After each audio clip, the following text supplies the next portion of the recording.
Enough. Well, summer's about over. How you feel like going into school year? They're all back. That's always sometimes you say our whole team's back and you're not really excited about that. But I'm excited about our group that's coming back. I think everybody's coming back a little um, rested. I gave them a lot of time off. We had a really long year last year with we'd gone on the foreign trip, the foreign tour, came back, had a long 37 game season. So we gave them most of the summer off. I didn't have anything that was really truly mandatory. So now it's come back and kids are starting to get themselves back in shape. So it's a fun time. It's always fun to add a player like Ember Yeah. to the roster. Just talk about expectations there. Well, I can't place anything on her higher than what she's got of herself. If you look at her history and her backgrounds, high expectations are obviously natural for her. Um, if everybody can remember the transformation that Chelsea had from the time you saw her when she showed up to the time that she was playing last year, Amber went through a similar one of those. She just looks like a different player. Um, she's in the best shape of her life. And so those expectations now go even higher because you've seen what she can do, and she's tested. She did it in a power conference at a really high level.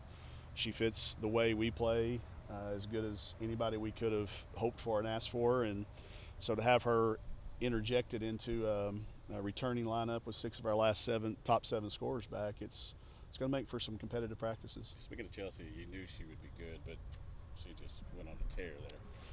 Yeah, anybody that says they saw that coming, they're lying to you. Maybe her mom or somebody like that loves her unconditionally could have predicted it, but not what she did, especially late, carrying us in the SEC tournament with her scoring. But if you said you predicted it, you were lying. You knew she had it in her. You didn't necessarily expect it coming into the year that the first year with us. But again, with that kid, she's not satisfied nearly. She wants to win. She wants to go to the tournament. She wants to win games in the tournament, and she knows that that's that next step in her maturation process. Recruiting class was really good, but you don't have to bring them in. They don't have to be Zion and RJ. And that's when you know you've got a roster now. They can come in. They can kind of feel their way into it. We're going to be counting on a couple of them. I'll tell you that because they're. I didn't bring any of them here to pop a towel and wave a towel. They're all going to have a unique impact. But it is nice that they don't have to feel that pressure of coming in and figuring out where to go to class and then also trying to find a way to win games against our schedule. So they're all four unique in their approaches, but they'll all four be in some big roles for us. I should feel like you could play differently next season, just in terms of you like to play with four guards, maybe you have to a lot of times, or maybe five guards, Yeah, if you will. there were times we did. Yeah, we won't have to do that this year. The Kiera and Taylor pretty much had to split minutes at that spot, and I couldn't play them both together because if they had both gotten in foul trouble, we really would have been playing a guard in there. So Aaron Barnum's eligibility was a huge thing for us. This is a kid who was we couldn't guard her in practice. Could not guard her. We didn't have one player on our roster that could keep her from scoring in practice. So you add her in there with the two freshmen at those spots, we can play some bigs. I think that'll help our rebounding. We were dead last year in the country, 351 out of 351, so we can't get worse in that area. So those kids will be nice to have in there. I think we can improve defensively. Offense was way ahead of our defense, and I'm okay with that. I think you have to have that to be able to beat teams in the SEC. I do think we can make some big steps in rebounding defense, which will show huge dividends, I think, fast. And we'll have to be good fast. Our non-conference schedule, which should be coming out within the next day or two, y'all will see what I'm talking about. I understand you guys are going and playing in the Bahamas too. That's a good rumor going around. So, yeah, you might want to check flights. But, yeah, there's a tournament down there that we're going to be playing in pre-Thanksgiving, I think. Yeah.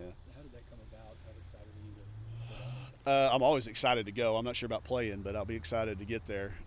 We'll be playing in two good teams, two NCAA tournament. Well, one NCAA tournament team and one that's a Power Five down there. Those things are around, and we always try to take a tournament outside the contiguous United States if we can during the years that we play overseas in the off season. So we'll be going down there for the holidays. It's a good chance for our fans to get some sun around Thanksgiving and get a little competition in too. So our kids are always excited about it because a lot of them have never been there. Yeah, the guitar, the dogs, any personal off-season projects this year? You know, my daughter got engaged, so if anybody needs wedding planning advice, oh well, I need to talk to you, Dudley. So I have become a wedding planner extraordinaire, not planner, financier, or whatever the word is there. I just stand there with the debit card and nod my head as many times as I can. So my off-season projects were put a massive hamper on, but the music thing's really this last couple of weeks, because our lead singer released a song that's getting some Nashville airplay. We're opening for Eli Young Band next Thursday. Then we're opening for Justin Moore that just got announced after the first home football game. We got the Oak Ridge Boys opening up. So, you know, I gotta practice up. I get good. You mentioned recruiting. I mean, you look at the classes coming up in the state. Yeah. How tough is that just to try to remember that? You know, it's a good problem to have because everybody in the country's coming after them. That means that we're recruiting the right kids. We'll get in there and battle with the best of them. Hopefully, we'll have a product that'll attract them all. But it's encouraging. This has been a state that's talent rich for a long time, and it's one that we need to take advantage of if we can. This is a nice area, isn't it? It's awesome. I like it. There's a lot of memories here. There's a lot of this was an area we used to drive to from Greenwood quite a bit and hang out and watch airplanes land. The airport right behind you guys, and pretty good little sky view look over here. Place we used to come from Greenwood, short drive up, and if you could get somebody to come up with you.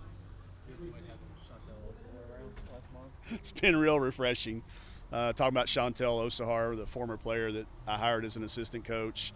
Just she brings such a unique perspective, and I wanted her to.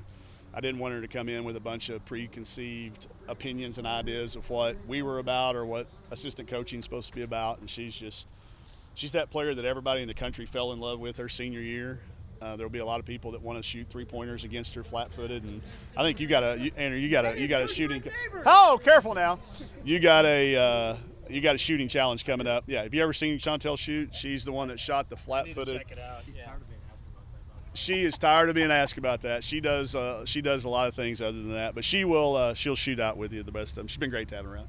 SJ doesn't want to talk about the blind side either, you know. That's exactly right. Until he wants to talk about the blind side. Yeah.